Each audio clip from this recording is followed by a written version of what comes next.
What's up, folks? Welcome to another episode of Chasing Tech. Today's episode will dive into how mixed reality is going to change the future of how things are bought and sold online forever.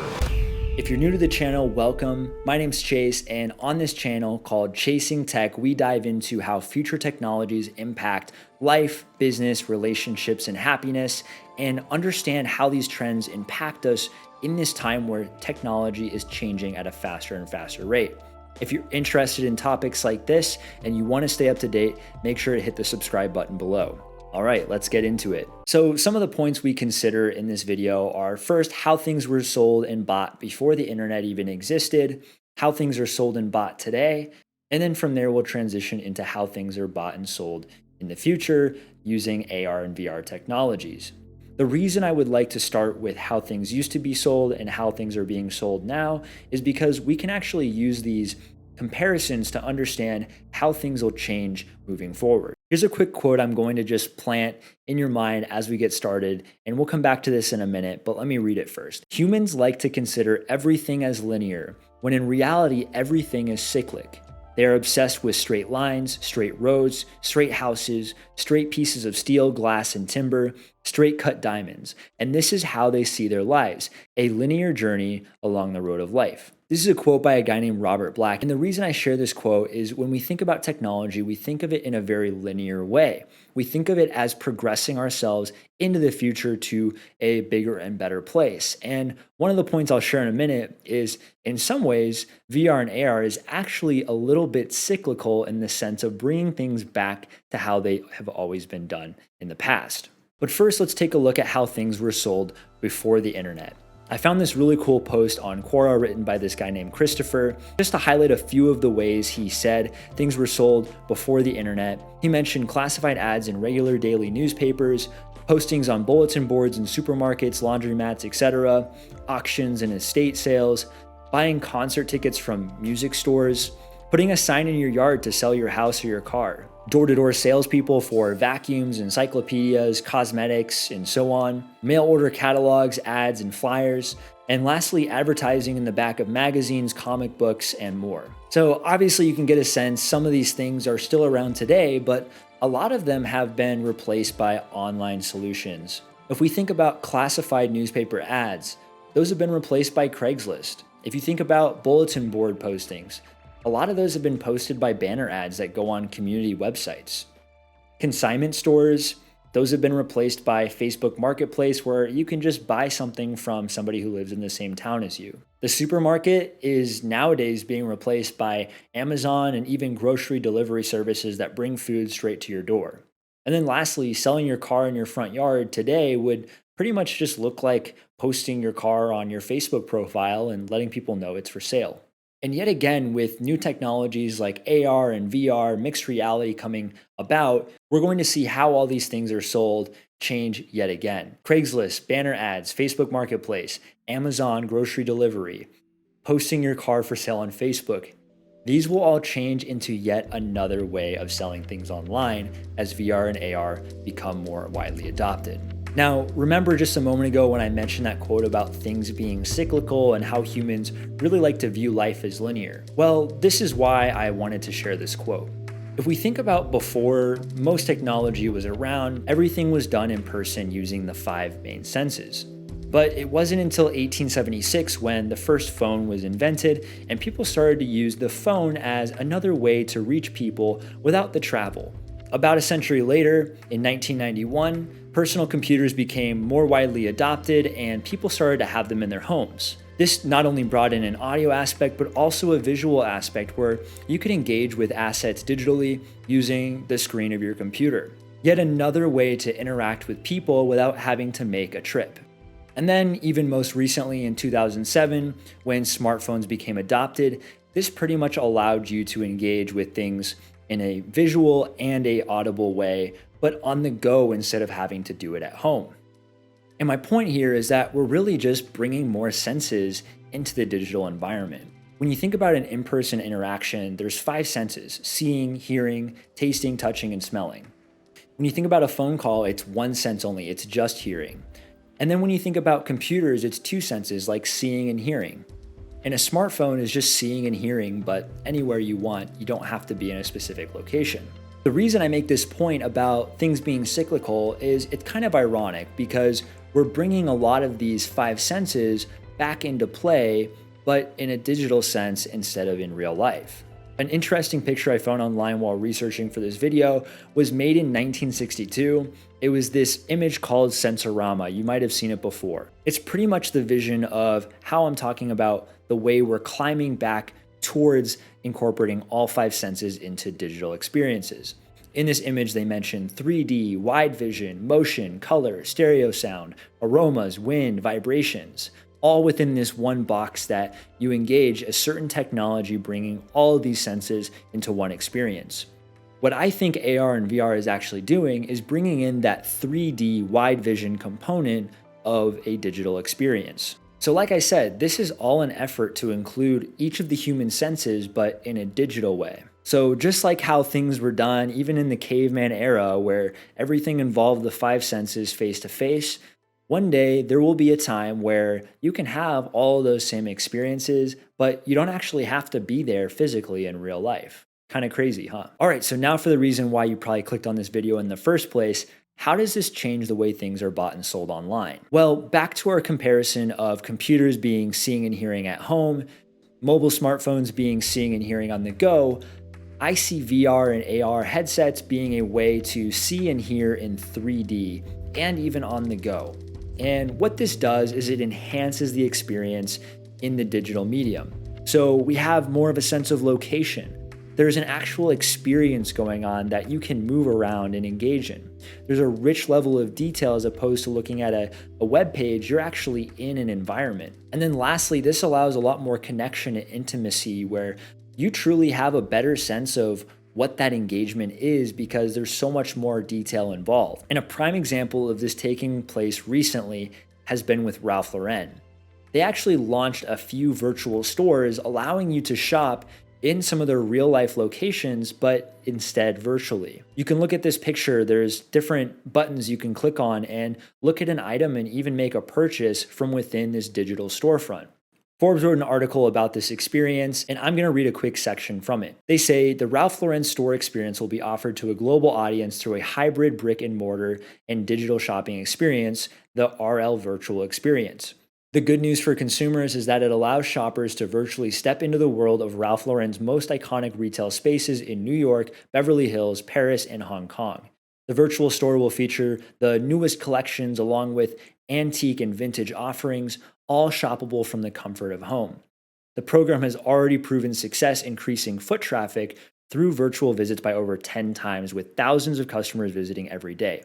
I recently shopped at the Ralph Lauren store on Worth Avenue in Palm Beach, where I was informed that the store is soon to join the virtual modified path forward. So a really interesting thing that I took from this portion of the article was that they actually mentioned that the virtual storefront increased foot traffic by 10 times.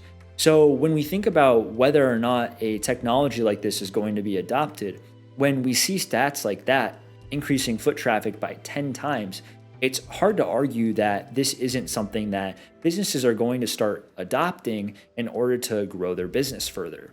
Just like with businesses that resisted the internet and dragged their feet creating a website, well, the same thing is going to happen yet again with AR and VR, instead with a 3D virtual experience.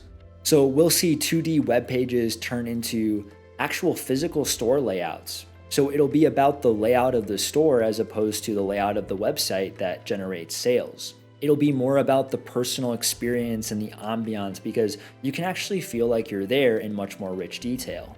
What this means is we're basically going to see a lot of physical items be converted into 3D models. Just like when the internet started to post 2D images so you could get a better sense of what an item would look like before you buy it, making a 3D model of your products and services online gives a potential customer a better idea of what that product or service is going to be like, therefore likely increasing the chances that they'll buy the product or service because they're much more confident that they understand what they're actually getting. So I think we'll definitely start to see products start to be transformed into a 3D object that we can maybe rotate around and get a little better sense of what it actually is like. And then when we start thinking about augmented reality, we start thinking about advertising in real life where you can see a digital ad as you're out and about. You might have a hybridized experience while you're at a restaurant or dining somewhere. You might be able to upgrade to AR at a concert or a show. You might be able to go on a tour and have AR with enhanced detail. So, to walk through a quick example of maybe a day in the life and how AR and VR will change real life purchases and buying experiences, let's imagine you're walking through New York City. You're walking down the street and you happen to pull out your phone. This time, you want to know where to go, but instead of using Apple Maps or Google Maps, you instead pull out your phone and it actually pulls up a camera showing you the streets. Except this time, there's little icons showing the businesses that are right in front of you. It shows their ratings, their most recent reviews, maybe even the most popular item on the menu at a restaurant. And more importantly, it might have an advertisement for those physical locations right there in that app. Perhaps they'll even have a really good deal, an offer that you can't refuse and only would have seen if you opened the app and looked at the store that way. This might actually encourage you to go in the restaurant and have a seat. Once you get in the restaurant, you pull out your phone yet again and you scan a QR code on the table. It opens an app where you can actually pick different items from the menu and project it on the table and see it from your phone and see exactly what it'll look like when it's served to your table. A perfect example of why I think this is going to for sure take off is whenever my girlfriend and I go out to eat right now, the first thing we do is we pull out Yelp so we can look at the photos of all the food on the menu. And we use those pictures to decide what we want to order. I can see the same thing happening with AR experiences because pretty much we're just enhancing that experience to a 3D sense and getting a much better idea of what that food item will look like. And maybe there's even some sort of entertaining aspect while you're at the restaurant where they have an AR themed tablecloth and some sort of a theme going on using AR technology. Later on that night, after dinner, you decide to go to a show and you happen to pull out your phone using the ticketing app. In that app, you might be able to interact in real time with certain activities that are going on while the concert's happening live. You might be able to give real life feedback and help decide with the entire audience what happens next in the entire show. And of course, many, many other possibilities with AR in concerts and shows. Let's say you maybe didn't even leave your home and you just happen to be home wanting to watch a concert or a show. With AR and VR, you can actually engage in a concert or show and feel more like you're there. So you may never have to leave the comfort of your home in order to experience a show or a concert. And another example of this in this photo is actually a hybrid event where the entertainers are in this set that is projecting them into a 3D environment. So even the entertainers themselves may not have to go very far to a physical location or hop on a flight to travel across the world. They could actually all be part of a show happening in real time, but all from their own remote locations. That's actually what this picture is. It's a virtual studio where people can help create a show, but done from anywhere in the world. Another example of how AR might be incorporated in your normal life, let's say you're traveling to England and you're in London walking around the streets, places you've never been before. You might use AR to see where you are. You might be able to see relevant articles on a museum that's nearby or a historical building. One thing I love about this picture is there's actually even a guy named Jack who's single and would like to chat. You might even be able to incorporate your dating app experience and technically make a purchase, but in your love life instead. But really, in all seriousness, there's also a taxi on here, a bus, and these are real life examples of how you might decide to make a purchase using AR. Because you're there in real life, you can see rates in real time and make a much faster, more efficient decision on what you want to do while you're on your tour in London. Another example with YouTube videos, let's imagine YouTube videos where you're engaging in VR. Right now, when you're watching this video, it's either going to be on your computer, your TV, or your phone, which is a 2D screen. The truth is, you may not even actually be visually watching me, you may just be listening, which means that you might be cooking, you might be walking through a park, and you're not fully immersed in this video. Well, if you're fully immersed in a VR video, you are fully committed to the experience. So what this means is you are going to get so much more immersive advertising in between VR videos on YouTube, which means you might experience what a product is like in a VR ad as opposed to a regular ad on a 2D screen. Again, sales demos. Another example with sales demos and experiences, you might decide to buy a house using VR.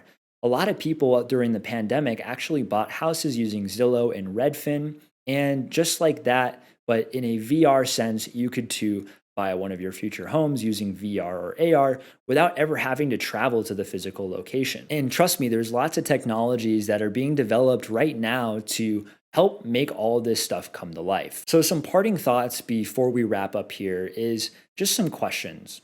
Will AR and VR based solutions increase sales? I think throughout the video, there were a couple of examples where we start to realize that, yeah, it makes things more convenient and might actually increase the bottom line for a business, which means that businesses are going to, at one point or another, start to adopt these new ways of selling things online. So, because of this, I'd like to encourage you to think about how this might impact your business or your life. If you happen to sell a product or service right now online using a website, maybe you need to start considering how you can start converting some of your assets into 3D objects, or really researching how VR and AR can help boost your business. Or if we think about it from the perspective of life, maybe you want to make certain conscious decisions about how much you allow yourself to use AR and VR so you still get to enjoy life to its fullest. And I know a lot of the concepts in this video may seem far off, but the reality is whether it's 1 year or 10 years away, these technologies will eventually be adopted, and it is definitely going to change the way things are sold in a major way. So my biggest recommendation is to make sure you're prepared and you understand how it impacts your life.